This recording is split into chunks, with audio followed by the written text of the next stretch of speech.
تبارك الذي نزل الفرقان على عبده ليكون للعالمين نذيرا۔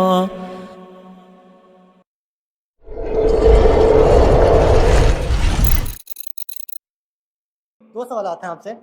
ایک تو یہ کہ تمام فرقے اور جو گروہ ہیں اسلام کے اندر، جو ہمارا اسلام ہے اس کے اندر جتنے بھی گروہ ہیں، اہل حدیث ہو گئے، دیوبندیہ، جو بھی ہوتے ہیں، حنفی اور مالکی، جتنے بھی ہیں، ان کی تعلیمات اور ماخذ جو ہے وہ ایک ہی ہے، قرآن اور حدیث سے یہ اخذ کرتے ہیں۔ اختلاف یہ کہاں پہ کرتے ہیں؟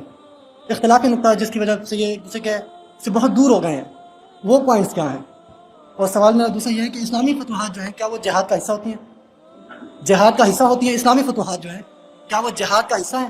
اسلامی فتوحات، جی، پہلی بات تو یہ ہے کہ یہ جو آپ نے گروہ کے نمائے ہیں یہ مسلک ہے، حنفی، مالکی، شافعی، حنبلی، سلفی۔ اصل خرابی ان میں جو تلخی ہے اور ایک دوسرے کو برداشت نہ کرنا، ایک دوسرے کو لیے تکفیر کے فتوے دینا، یہ خرابی ہے۔ مسلکوں کے اختلاف میں کوئی خرابی نہیں ہے، اور یہ مسلکوں کا اختلاف بالکل سمجھ میں آ جاتا ہے کہ قرآن سے اور حدیث سے، سنت سے استنباط کرتے ہوئے ایک شخص ایک رائے نکالتا ہے، ایک شخص اسی سے دوسری رائے نکالتا ہے، اور یہ دونوں رائے ہوتی ہیں مبنی پر خلوص اور اخلاص۔ مثلا میں آپ کو ایک واقعہ سناتا ہوں۔ ہمارے بزرگ تھے ڈاکٹر عثمانی مرحوم، ان کے نام سے وہ ایک جماعت میں حزب اللہ موجود ہے، وہ ایک علیحدہ مسئلہ ہے۔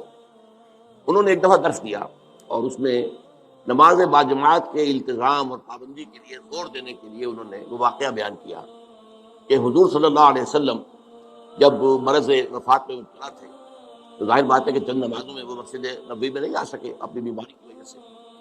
جیسے ہی ذرا طبیعت بہتر ہوئی تو آپ آئے، اور آپ نے اس وقت سہارا لیا ہوا تھا حضرت عباس رضی اللہ تعالیٰ عنہ اور حضرت علی رضی اللہ تعالیٰ عنہ، ان دونوں کے سہارے سے آپ مسجد کے اندر آئے۔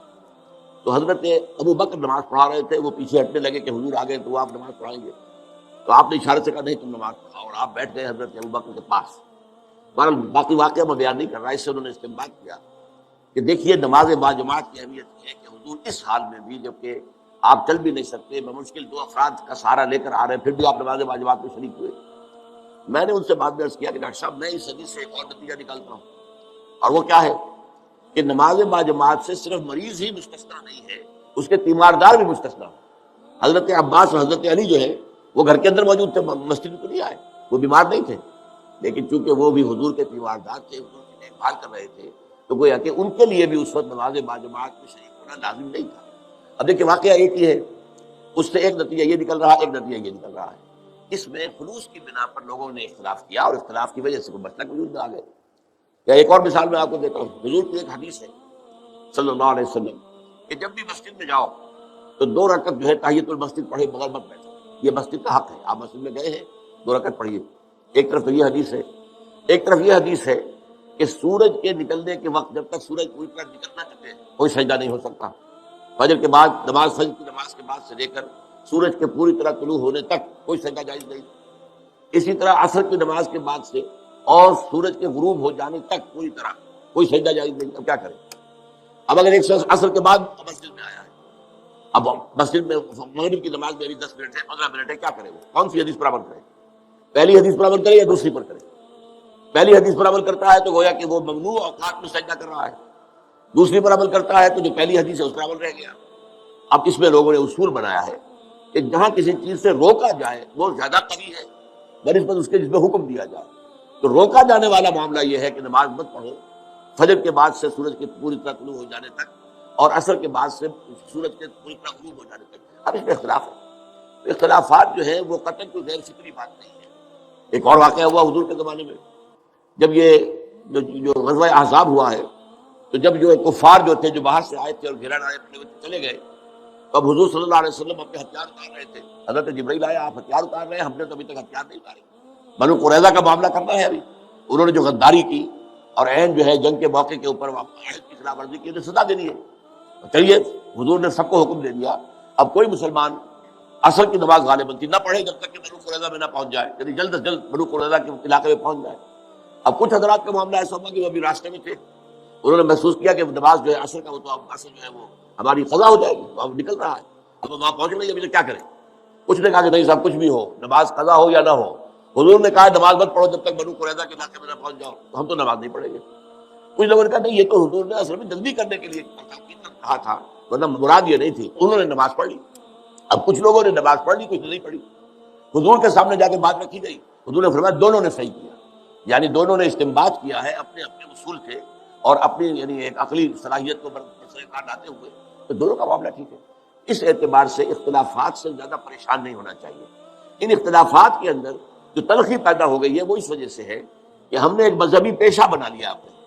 اسلام میں کوئی مذہبی پیشہ نہیں ہے، ہر شخص نماز پڑھا سکتا ہے، ہر شخص جو ہے اپنی بچی یا بچے کا نکاح پڑھا سکتا ہے، ہر شخص اپنے والد یا والدہ کی نماز جنازہ پڑھا سکتا ہے، کسی مولوی کی ضرورت نہیں ہے۔ لیکن ہم چونکہ پڑھتے نہیں، دین ہم نے سیکھا نہیں، ہم نے دنیاوی علوم حاصل کیے ہیں، تو ہم نے ایک پیشہ بنا لیا۔ وہ پیشہ جو ہے، اور پیشے کے اندر ظاہر بات ہے کہ پھر آپ کو معلوم ہے کہ وہ تلخیاں پیدا ہو جاتی ہیں، جس کو آپ کہتے ہیں پروفیشنل جیلسیز، یہ پروفیشنل جیلسی از اے رول، اس وجہ سے زیادہ خرابی پیدا ہوئی ہے، ورنہ ان مسالک کے اندر کوئی خرابی نہیں ہے، یہ استنباط کے اختلافات ہیں اور خلوص کے ساتھ کیے گئے۔ اب فتوحات اصل میں دیکھنا یہ ہوگا کون کر رہا ہے، کس نیت سے کر رہا ہے۔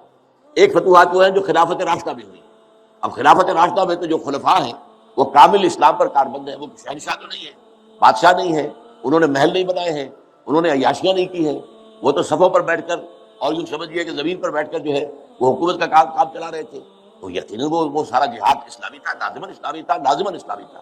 بعد میں وہ دور بھی آیا ہے، ایک بادشاہ ہے بھی شرابی اور ظالم، اور ہے بھی بہت ظالم، کوئی اسلام کے اوپر عمل بھی نہیں ہے مسلمان، وہ کسی ملک کو فتح کرنے کے لیے فوج کسی کرتا ہے، تو ظاہر بات ہے اس کا معاملہ جہاد فی سبیل اللہ کا نہیں ہے، یہ تو در حقیقت اپنی حکومت کو بڑھانے کے لیے وہ توسیع کے لیے کوشش کر رہا ہے۔ تو یہ سارا ڈیپینڈ کرے گا اس پر کہ ہے کون جو شخص یہ کام کر رہا ہے۔ خلفائے راشدین نے کیا تو خالص جہاد تھا، کوئی شک ہی نہیں، اس سے زیادہ پاک اور اس سے زیادہ صاف اور پیور اور جہاد فی سبیل اللہ کون سا ہوگا۔ لیکن یہ کہ بعد کے حالات جو ہے جو بہت خراب ہوئے، درمیان میں کوئی درمیانی حالات بھی ہیں، نسبتاً بہتر لوگ بھی تھے، انہوں نے بھی فتوحات کی ہیں، اب ان کا حکم بھی، اب آپ چھوڑیے اللہ پر ان کے جو نیتیں ہیں، تو اللہ تعالیٰ نیتوں کا جاننے والا ہے۔ دوبارہ یہ ہے، میں نے دو انتہاؤں کا آپ کے سامنے کر دیا کہ ایک خلافت راشدہ کے دور میں فتوحات ہو رہی ہیں، اور ایک بعد میں بہت دور میں جبکہ بادشاہت اور ملوکیت اور اس کی ساری گندگیاں آ چکی اور محل بن چکے، عیاشیاں شروع ہو چکی، ایک اس زمانے میں ہو رہا ہے، تو ان دونوں کا حکم مختلف ہے۔ Like this video, write a comment, and don't forget to subscribe. Subscribe now. اس ویڈیو کو زیادہ سے زیادہ شیئر فرمائیں، ہو سکتا ہے کہ یہ بات کسی کے دل کو چھو جائے۔